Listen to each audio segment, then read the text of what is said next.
प्रश्न संख्या 10 हमसे कह रहा है एक पिग्गी बैंक में 50 पैसे के 100 सिक्के हैं और 1 रुपए के 50 सिक्के हैं और 2 रुपए के 20 सिक्के हैं, 5 रुपए के 10 सिक्के हैं।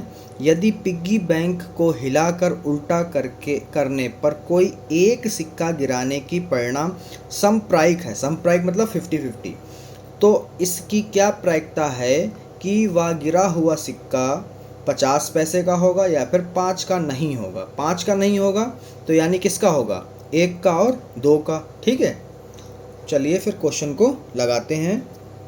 तो सबसे पहले आपको बता दें, सिक्के की बात हो रही, सिक्के के आकार का कुछ बना लेते हैं और हमें सिक्के के बारे में क्या क्या दिया है, तो दिया है। ठीक है, हमें दे रखा है 50 पैसे के सिक्के कितने हैं, 100 सिक्के हैं। और 1 रुपए के सिक्के कितने हैं हमारे, 1 रुपए के सिक्के हैं 50। 2 रुपए के सिक्के कितने हैं हमारे, कितनी संख्या है 20। और 5 रुपए के सिक्कों की संख्या है हमारी 10। ठीक है, तो जो हमारे कुल परिणाम होंगे यानी कुल परिणाम, तो इसमें लिखेंगे कुल परिणाम जो बटे में रखे जाते हैं वो हो गए 100 प्लस 50 प्लस 20 प्लस 10। ठीक है, ये हो गया टोटल 180। ठीक है बच्चों, अब पहला क्वेश्चन जो हमसे कह रहा है वो कह रहा 50 पैसे का होगा, जो सिक्का गिरेगा वो 50 पैसे का है, तो बहुत इजी है। ठीक है, चलो भाई लगाते हैं। तो यहाँ पे लिखते हैं, पहला क्वेश्चन कह रहा है 50 पैसे आने की प्रायिकता। ठीक है, तो वही पुराना फार्मूला, संभव परिणाम बटे कुल परिणाम।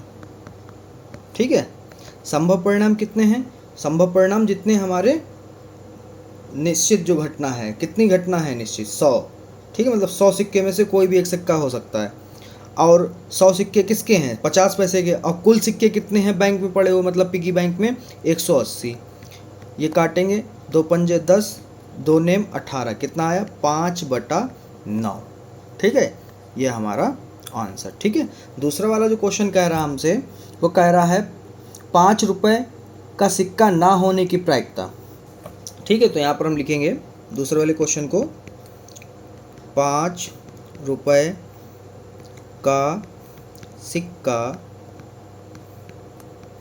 ना होने की प्रायिकता को हमने PE से लिख दिया। ठीक है, बराबर 1 में से घटा देंगे 5 रुपए के सिक्के की प्रायिकता। ठीक है, मान लो हम उसी घटा दें, 5 के जितने आने के चांसेस हैं उसी को घटा देते हैं, बाकी जो सिक्के बचेंगे उसके आने की प्रायिकता हो जाएगी। ठीक है, सेम वहीं पे। तो 5 रुपए कितने सिक्के हैं हमारे पास, कुल परिणाम है 10, संभव परिणाम है 10 और 180, तो 10 एकम 10 और 10 18 आ जाएगा इसका। 1 - 1/18, जिसके बटे में कुछ नहीं उसके बटे में 1, उसके बराबर में 18 एकम 18 - 1 बटे में 18। ठीक है, तो आ गया 17 बटे हमारा 18। ठीक है, ये हमारा क्वेश्चन लग गया।